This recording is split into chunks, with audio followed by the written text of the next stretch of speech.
Today we're going to take a look at the Ashdown sword by Windless Steelcrafts. Or is it really windless?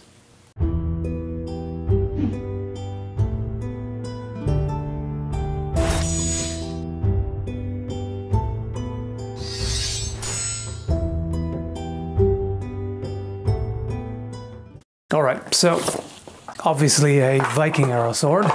This was named after the Battle of Ashdown, where Alfred the Great defeated invading Danes in southeast England in 871. And this, I'm going to talk about historical accuracy first, which of course you can't expect too much of in this kind of price range. It's offered for $325 US at museum replicas, and Athenian Arms has it for $300. And in this range, there is usually going to be some corners cut in terms of accuracy. It's typically not before the, say, 450 range and above that it becomes a little closer to the originals. So the blade on this one looks most like a Gearbest Type 3. Now, keep in mind, I've never been the type to look extensively at typology. I just find that a little too dry, so I'm not an expert on that by any means. But yeah, I'd want to file it under a Type 3, maybe a mix of Type 2 and 3. The blade length is 78 centimeters or 30.7 inches, and that does fall within the historical range for this type, 69 to 81 centimeters or 27 to 32 inches. Looking at the overall shape, it has a slight profile taper and a relatively short point. The fuller also tapers along with the profile, whereas the Type 2 tends to remain mostly the same width in the fuller. But this could also, I suppose, be a more taper version of Type 2. Those two seem a little hard to distinguish. If it is indeed a Type 3, then this would be late 8th to mid or late 10th century. If it's a Type 2, it's mid 8th to mid 10th. Here's an example of an original Gearbest Type 3 hilt, and it has slightly different proportions, but otherwise looks reasonably similar. In the Pedersen typology, I think this would be a Type X, one of the earlier ones. So this type lasted pretty long, from the mid-9th to the mid-11th century.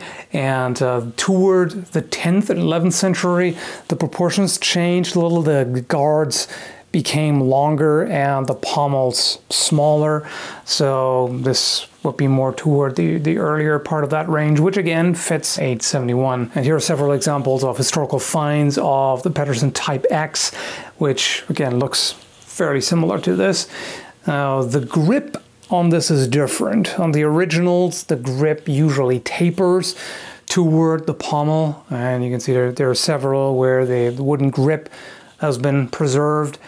This is mostly straight, and I wish they had gone for that taper, because it makes it comfortable in the hand and looks better too, in my opinion. Now, interestingly, this is not an original Windless design. They seem to have bought it from Grimfrost. They offered a sword that looked exactly like this, called the Tear Sword before. So it seems Windless has taken that over. There is also a Runic Inscription here, and the first 3 letters here would be Tyr, and there's also the Tiwaz rune up there. Tyr is one of the Norse gods who is known for sacrificing his right arm to allow them to bind the wolf Fenrir. Not sure what's up with the other 4 runes here. This is U-I-K-I, so Uwiki.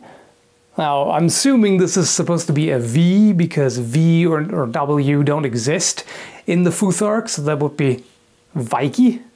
Vicky? Seems like a bit of an odd choice, but there you go, meet Vicky. Anyway, so the blade is made of 1065 high carbon steel, which is a good choice. I don't know the tempering, they don't tell you that.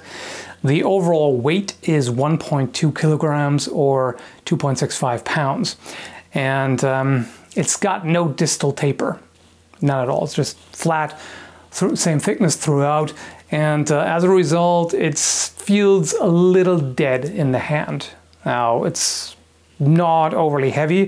1.2 falls within the historical range of weight or Viking swords. And balance, well, this is not a later medieval arming sword, so you can't expect the balance to be terribly close to the guard. It feels all right in the hand. Again, a bit of a dead feel to it, like it doesn't feel like it wants to move around immediately when you pick it up. But I mean, I've held worse, a lot worse. So it's okay, I guess. It's definitely not something that I would praise. And overall, in terms of shape, the fuller is, on one side, it's okay. It's not extremely precise. On the other side, it's noticeably off. I'll try to show you. It may be a little bit difficult to see that, but you can definitely tell that it's a little bit off to one side on one of the two blade surfaces. And the cross section is not impressive. It really seems like they just took a flat bar of steel, just ground the fuller on, and then tapered it a little bit toward the edge, and then put a, well, okay, they didn't in the sense of Windlass or Grimfrost or whatever, did not put an edge on. That's Kult of Athena's sharpening service, which is not great, but it gives you an edge at all. So yeah, you have this problem that there is not a lot of taper really from the end of the fuller to the edge. You just have fairly abrupt transitions, and as a result, it does not cut very well. Also because the edge is not great, but I sharpened the other side of it and tried to cut with that, but it didn't do any better. So I used an attempt at tatami with the factory edge and the resharpened one. I would have had to spend a lot more time reprofiling the entire thing. So I would not recommend tatami cutting with it. It just doesn't have the edge profile for that. Other heavier cutting you can do with it. I tested this one on the ballistic gel torso, which did okay. It didn't bite exceptionally deep because of the geometry, but it was all right, and nothing loosened up during that. Now, I didn't do any heavy testing to see what the structural integrity is like. It is a peened construction, so you can see on top of the pommel here where the tang was hammered to mushroom out and hold the pommel in place. As it is, it seems solid. If you were to do a lot of heavy chopping on something, I don't really expect this to loosen up, but again, I have not done the testing in this case. I have to get rid of this pretty soon in preparation for the upcoming big move, and I just don't have the time to fully finish it up. Everything must go. Okay, not everything, but I gotta get rid of a lot of things to limit the amount of bulk to be hauled along. Anyway, one thing that I'm not at all a fan of is, if you look at the guard here, it's a pretty wide standardized slot, and they just filled it up with epoxy. Very cheap way of handling that, and it looks fine at first glance. Like you don't notice a big gap when you first look at it, but then you see that, well, it's just filled in. So yeah, I'm not impressed by that. I'm also not really impressed by the decoration on here. Personally, I would have preferred if they had just not even bothered with that. Just leave it plain, because it doesn't have a lot of detail. It looks kind of washed out, kind of a very soft looking pattern. So considering the lack of detail and definition there, I think you'd be better off just without. The pommel, that looks better. The lines on here are pretty clear and crisp. I'm not sure what I think about this sort of stone washed finish. Like it's darkened, but then you have like a bit of wear on it. It's probably supposed to look like wear. It doesn't really look like natural wear. It just looks like a kind of a stone wash, which looks a little bit out of place here. But yeah, no, I'm nitpicking. As far as the grip is concerned, I already mentioned I would prefer if it tapered. The risers are okay. It actually gives you very good traction, and the cross section of the grip is good. Kind of in between oval and rounded rectangular, but it's nice and wide, so that gives you a good feeling for the edge alignment. And yeah, as the hand wraps around, it definitely feels solid, like it's not moving. What I don't appreciate is the stitching here on one side, because it's a little on the rough side. Whenever Windlass does that, tends to be that way. It has also already started to fray a bit. You can see the fuzzy bits here, even though I really haven't handled it a whole lot. But I can say that it's very tightly fitted and it looks like this is not going to come off. I would have preferred if this was just properly glued instead of, and then maybe string wrapped as it dries instead of doing the stitching, but definitely not one of the worst handles I've tried so far. It's all right. And that kind of applies to the whole thing. It's all right.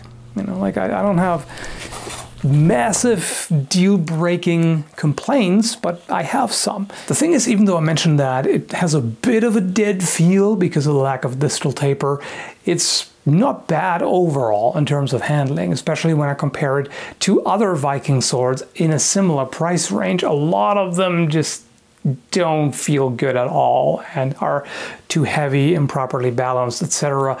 This is decent. The scabbard, by the way, as usual in this price range, is not particularly historical by any means. There's a bit of rattle toward the point, but it does fit very well here, so it's the right kind of resistance as you pull it. But yeah, again, kind of, it's okay. It's nice that there is a scabbard. I'm struggling a little bit to find exactly where I would place it. Because the thing is, $325 US, or 300 at Therian Arms as said. I would be more comfortable with it if it was closer to 250, maybe even under 250. Because the Ronin Viking sword, for example, that I reviewed, I'd say is overall better than this, while costing less. So it's still comparatively budget price. I know 300 isn't exactly a trivial sum either, but for a sword reproduction, it's still within the budget range. So taking that into account, it's all right, but could be better. Let's put it that way. Or cheaper, yeah, one of the two. However, there is a distinct lack of good Viking sword reproductions on the market. So I can at least suggest taking a look at it if you have a chance, if you see it in a brick and mortar store somewhere, or if you have a chance to handle it, yeah, do pick it up, do check it out. But I would not just straight up recommend buying it necessarily. I think there are better recommendations in this price range. So yeah, that's about all I've got to say about it. Hope you found it helpful. Thanks for watching and have a good one, folks.